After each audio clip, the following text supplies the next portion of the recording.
Yes. If men are from Mars and women are from Venus, I assume the other genders are pulled out of Uranus. Really?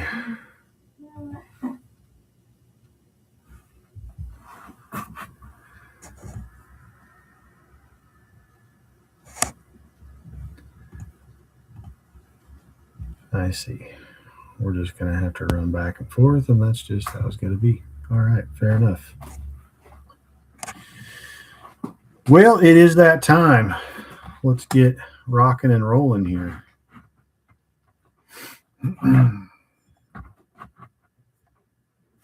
Work with me, not against me, light. There. I think that's as good as it's getting. So, this is based on a situation I actually ran across earlier this week. I was called to check on a little Solaire ES6, like a little 10 or 15 horsepower machine. And while I am deeply familiar with most of Solaire's catalog, the ES6 is not one that I have had much experience with. I'm aware of their existence. I've probably spun filters on one a time or two, but never actually had to dive in and troubleshoot one. So this was unfamiliar territory for me, and so what was going on with this little guy was it was running but not making any air was the complaint, and so I show up there and get to checking out what's going on, and noticed that the inlet valve was not opening, and so I thought, well, okay, that's probably my problem here, but I really don't know or understand exactly what commands this inlet valve to open or close or anything like that.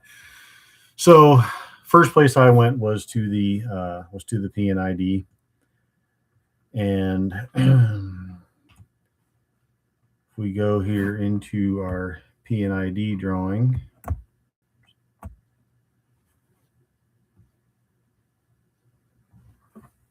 so we're going to take this as very much a crawl, walk, run type scenario with the PNIDs, because I know this is not something too many people work with on a regular basis. But all your major components here are all labeled. Everything has a number assigned to it. And then if you look over here in your key, it will tell you what that number corresponds with. So for example, right here, we have this little diamond with the number 1 to it. We come over here, and that is our air intake filter as item number 1. Comes through to item number 2, which this has labeled as our intake subassembly. Then into the item 3 here, labeled the motor. On and on we go. All of our control lines are also shown here, along with a separate key that tells us whether this is a straight up air line, whether it is air fluid mixed, whether it is a straight fluid line, control air line, whatever the case may be. So if we look here at item number 21, no, I'm sorry. Yeah, item number 21 right here.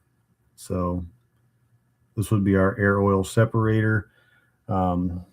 Since these ESs are an encapsulated air end, you really don't have a sump anymore.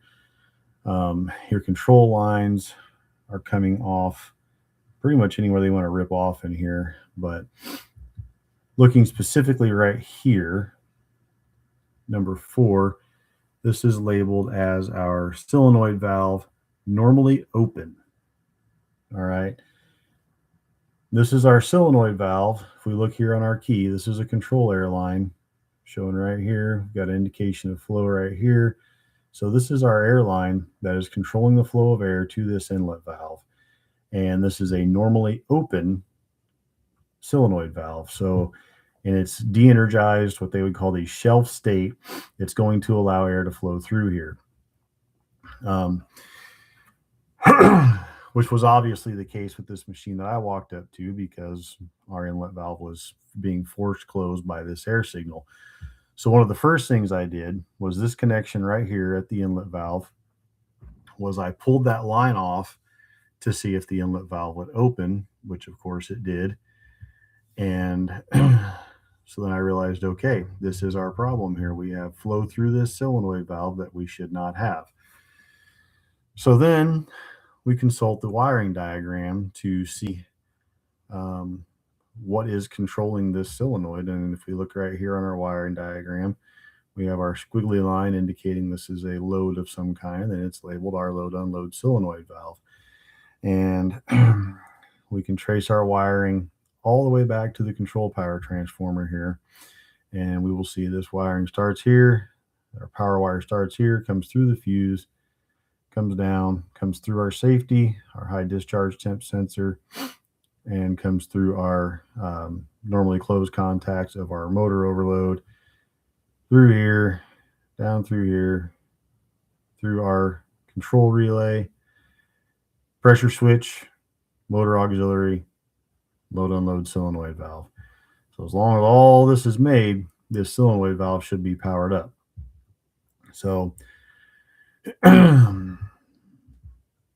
so we break out the voltmeter, we break out the hot gloves, and we start checking for voltage. And sure enough, all the way through here at this very last connection point here on the auxiliary contact of the motor, we have our 120 volts here, which is telling us that this solenoid valve should be energized, which means on our PNID, airflow should stop right here. Now we do have an alternate path, runs through here, through our pressure regulating valve, and then down for inlet modulation. But we have a hand valve right here. We can shut that off, which of course we did just to make sure. Shut this off, and of course we're still getting a signal through here. So with the pressure switch closed and our auxiliary closed because the machine is running, and this energized, we should have zero airflow coming through here, and that was not the case. So using the PNID and the wiring diagram, we were able to deduce that this solenoid valve right here is not behaving as it should.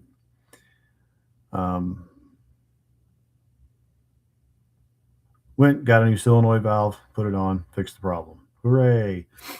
So let's dive just a little bit deeper into this PNID and exactly what all it's showing us here, especially on a little ES6. Like I said, this is an enclosed sump here. This is an air in enclosed in the sump, so we don't have the advantage of having an actual sump being shown on the PNID here.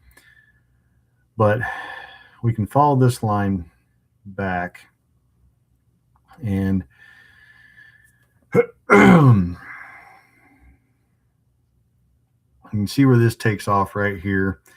And if we look down here, number 8 right here is our minimum pressure check valve. And this control air line is going to take off here.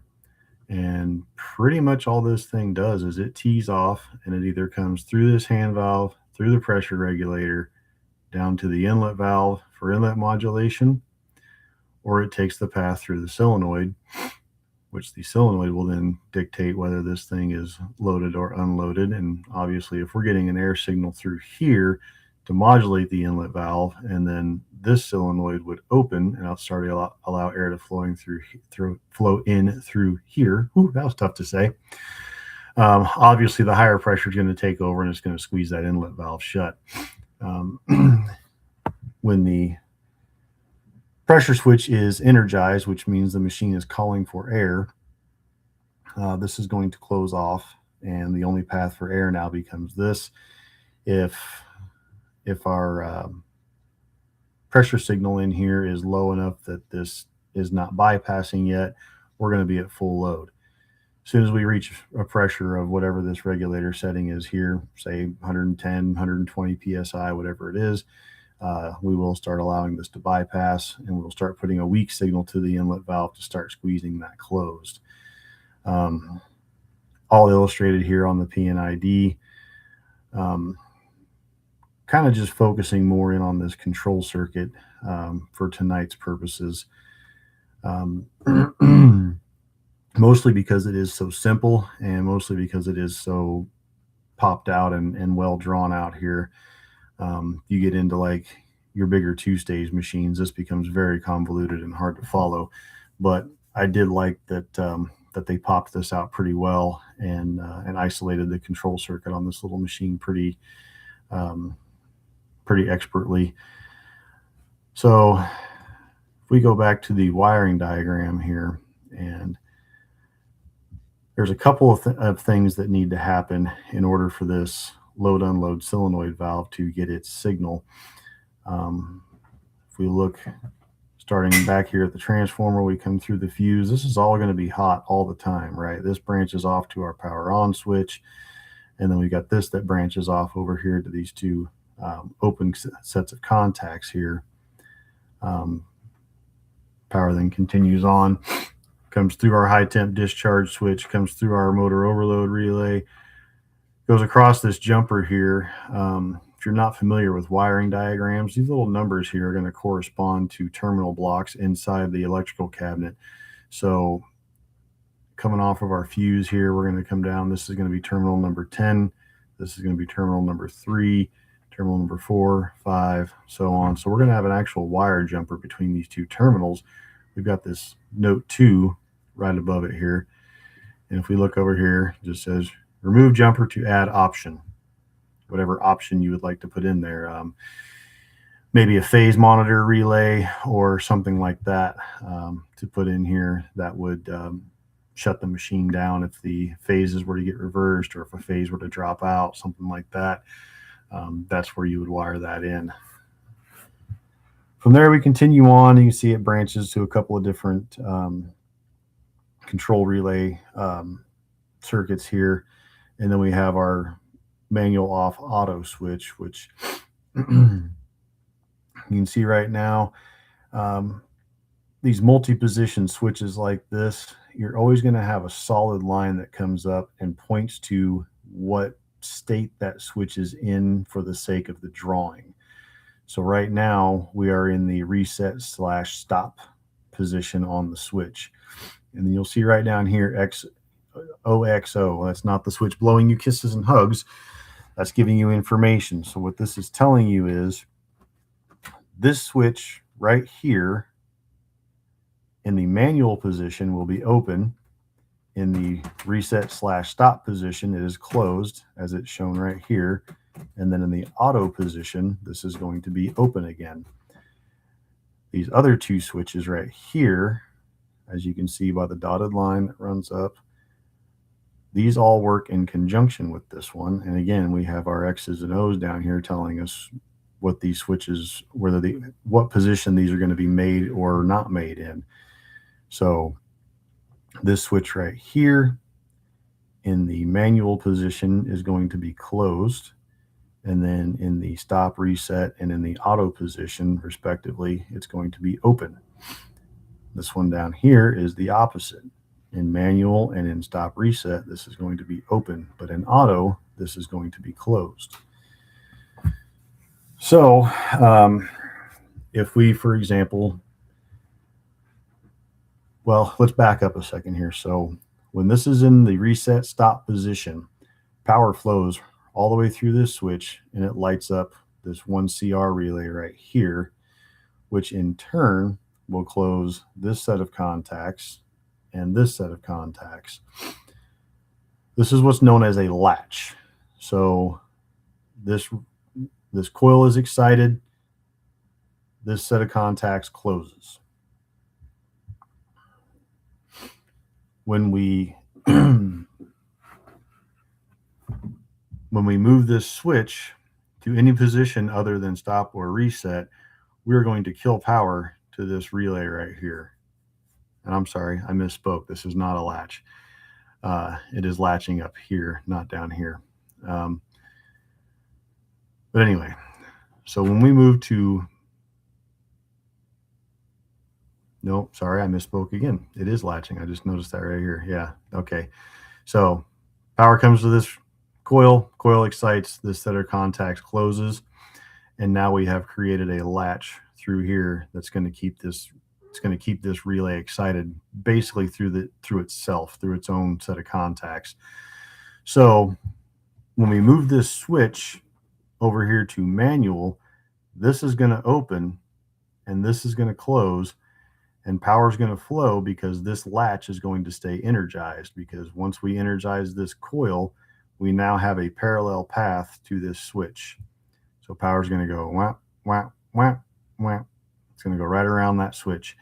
So when we move this to manual, power is now going to flow through here. It's going to light up our coil for our motor starter and for our hour meter, and the machine's going to take off and run. Now, conversely, we flip this the other way to auto. Our latch stays engaged, so we still have power flowing through here.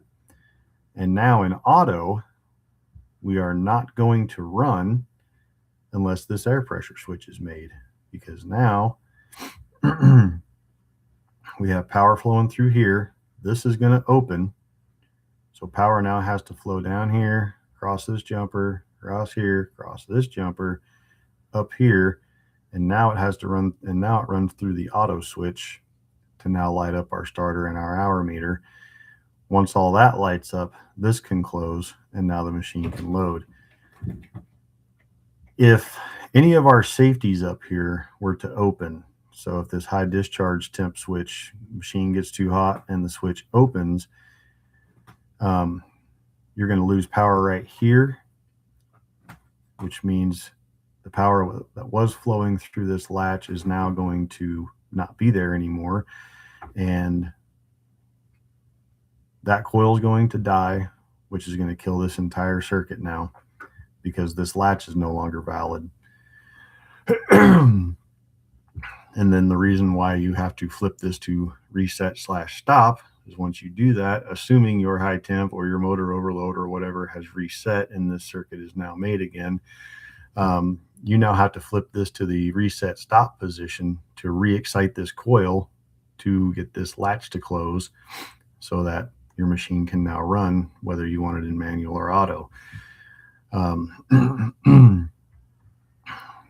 Once this latch opens, once one of these safeties opens and this latch opens, if you're in manual or auto, this circuit stays dead, because this coil can no longer get excited. Once you flip this back to reset, you've reestablished the power to the coil here.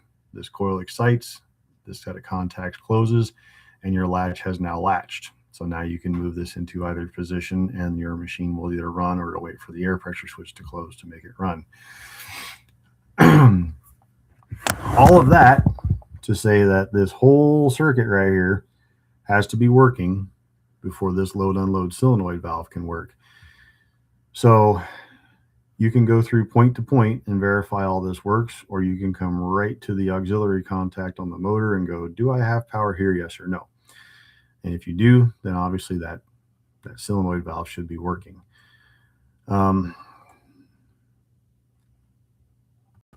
That's really it. Like I said, I don't want to dive too much into this other stuff on the P&ID here. I just wanted to kind of give a quick rundown of, when you're not real familiar with how a machine works, the P&ID and the wiring diagram will give you invaluable information as far as what is this solenoid valve supposed to be doing. You can look over here and you can go, oh, okay, that's a normally open solenoid. Okay, I know now how this solenoid is supposed to work, and I can flip to the wiring diagram and I can see, okay, now I know, depending on what's going on with the machine, what state this solenoid valve is supposed to be in, and we can troubleshoot from there. This was a relatively easy one, nothing too complicated, but when it's not something you've ever had to do before, it helps to be able to have these kinds of resources to come back to and go, okay, we're either heading in the right direction, or we're still lost. Fortunately, the junior techs of the world always have a senior tech they can call, and we're always happy to walk you guys through things, but when you are the senior tech, you really you have your own wits and your own resources to rely on. Obviously, you can always call the OEM and they'll help you out as best they can, but you want to save that for the truly troublesome things. So that's it tonight. Like I said, I didn't want to dive real deep into any of this other stuff here. Just wanted to isolate out that control circuit and show how we can use these resources that we have at hand to bail ourselves out of these situations. So that's it. Hope y'all pick something up. Drop a like, drop a comment. See you later.